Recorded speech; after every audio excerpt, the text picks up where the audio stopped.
Tuli. Ano bang meron kapag may tinutuli? Sa dami ng gumagawa ng pesting topic na to at nakikiuso na lang ako. Ewan ko lang kung papanoorin mo pa to. Intro, pasok!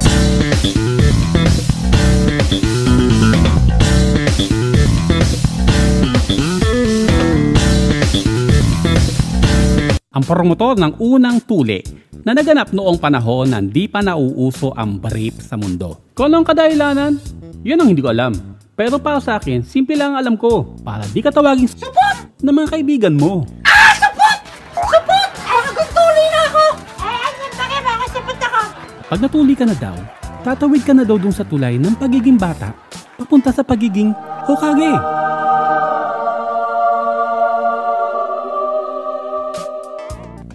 Ito daw yung panahon na lilipad na yung mga pesting ibon na nakadapo sa bahay nyo. Na sinabi ng lolo ko sa tatay ko at sinabi naman ng tatay ko sa akin. Di ko alam kung totoo o saan nanggaling yung kwentong ito. Pero syempre bata ka pa nun kaya lahat pinaniniwalaan mo. Shhh! Kwento lang ng lolo ko yan ha. Nevertheless, di na mahalaga kung totoo ba to o hindi. Kaya focus na lang tayo at mag-concentrate na lang tayo sa topic. Pero madalas natataon ang tulian, benyagan o tapyasan, whatever you wanna call it. Ito yung summer. Alam niyo naman every summer, di ba? Doon nagkakaroon ng time yung mga estudyante para makapagpatuli, di ba? Yung baksyon na pinaghahandaan mo para makagala, makapaglaro, makipagharutan sa mga tropang mong walang ginawa kundi galaw-galaw lang maghapon. Samantalang ikaw naman tong bagong tuli na di makalabas dahil daig mo pa yung magsasayaw ng ballet, susot yung palda ng ate mo. Greetings! You can call me Aki. At magtitis ka na lang na kakasungaw sa bintana ng tulad ng potoy-toy mo dahil bigo ka sa lahat ng plano mo this summer. Oh no!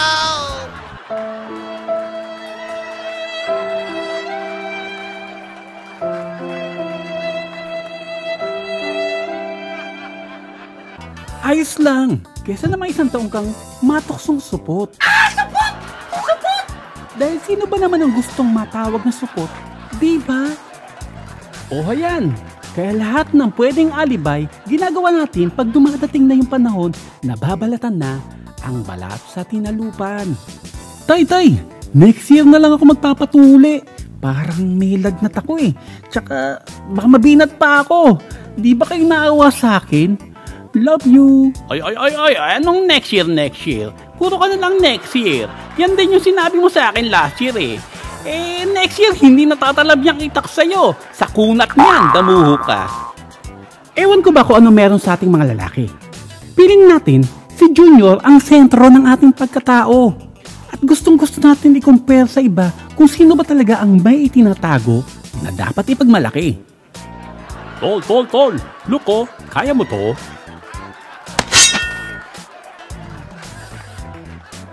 Hey guys, beat this yo!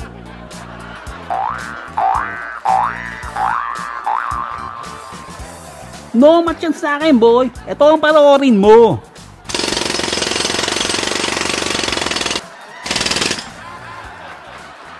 Kaya habang nagpapasiklaban sila, eto naman na parang isang basang sisiw sa isang gilid na di makabangka. Kaya hanggat maaari, ayaw mong sumabay magpatuli kasabay ng mga tropa mo. Kaya minsan, sa kakahintay mo ng pagkakataon, darating din ang tamang panahon at biyaya. Libreng binyagan. Uy, tamang-tama. Makakapagpabinyag na ako. Pero minsan, mahirap din talaga ang magpatuli sa libre. Pag libre, kadalasan, sponsored ng mga opisyalis ng barangay. Tulad nito. Anak, masakit ba ang libreng tuli?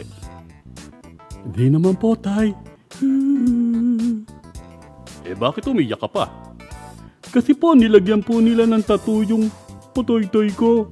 Dahil libre, sponsored. Ito po yung isinulat oh.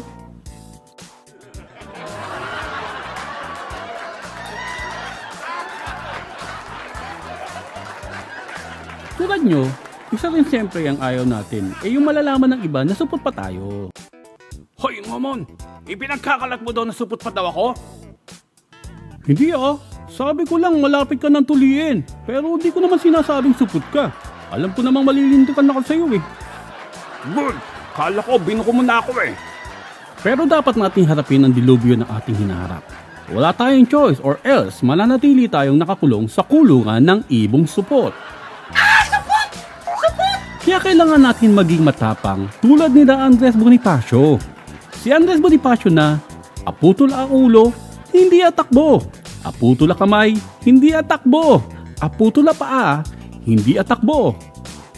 Paano naman siya tatakbo, Momon? Putol na nga yung paa.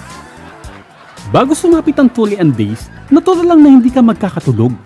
Magdamag kang maghihintay ng oras na bibitayin na si Manoy mo na maliit pa sa tumutubong kabute sa silong ng bahay nyo. Inisip mo kung sino ang tutuli sa'yo. Yung bang tulad ng kinikwento ng lolo mo na tuli ang pokpok, nguya ka ng dahon ng bayabas, at kahit ayaw mong umuya, magagawa mo dahil sa nervyos. Sabay pokpok, sabay talon sa ilog with perfect 10 dive. Madaming eksena ang makikita kapag pokpok ka nagpatuli. Merong ganito. Nguya, pokpok, kabog. Oh yeah, I'm the man, yo. O kaya, nguya, pokpok, kabog. Pwede rin, nguya, pokpok, kabog. Sabay ngiti. Wow! Ang tabang talaga ni Momon, no? Nasaktan na pero nakangiti pa rin. Idol ka talaga, Lodi. Ang galing mo. Momon! Pagdating ng pinakahihintay mong araw, heto na yung moment of truth. Sana, kayanin mo. Show me what you got. Yung kabado ka kasi di mo alam kung sino ang bibitay sa pisot mong kinabukasan. Is it Totoy Putol? Ito ba? Or ito ba? Pagpasok mo, para kang nanalo sa loto. At umayo sa'yo ang tadhana. Sir, ilan taon na po kayo? I'm 16 years old. Mukha lang ako matured. Kaya don't worry, di pa tumakunat. Ngayon na po kayo magpapatuli? Patago talaga to kasi malakas mang Alaska yung mga katoropa ko eh. Oh, sige po. Maghubad na po kayo ng pantalon tapos higa na lang po kayo. Ganun ba? Sige, nakakaya naman. Babae pala ang gagawa sa akin. Nakakaya, mayain pa naman yung big bird ko. Nung nagsimula na, wala na yung nurse na maganda. Natira yung dalawang doktor na Becky na naghahanda para pagpiesta ng pagkalalaki ko. Ewan ko ba sa dalawang yon, parang nakakita ng kakaibang bagay kung makatitig.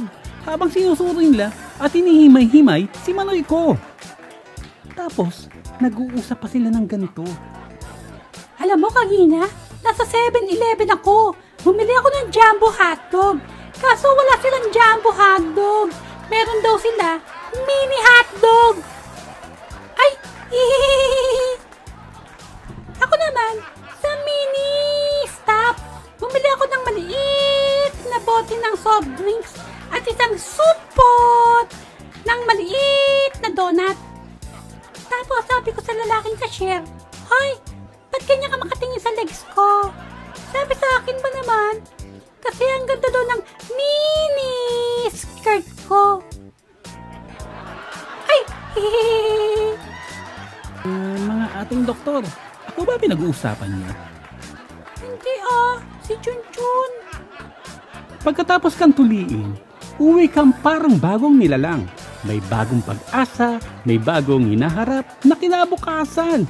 Yung feeling na narating mo na yung God power ni Goku at handa ka nang maglayag sa mundo ng tunay na lalaki. Hayun, pagkalipas ng isang linggo, gagaling ka. Wag lang, may makikita ka sa palengke na namimili. Naku, si ating Becky, yari. Kuya, pagbilang po ng isda, yung maliit lang ha. Tsaka isang supot ng maliit na saging. Yung maliit ha. Senyorita ba tawag doon? Ikaw, ano experience mo nung tinuli ka? Kwento naman kayo kung ano experience nyo nung tinuli kayo. Saan ba kayo tinuli? Sa doktor o sa pokpok? Nahilo ka ba? O humiyaw? Yung mga ganon. Dali, share lang kayo ha. Bye!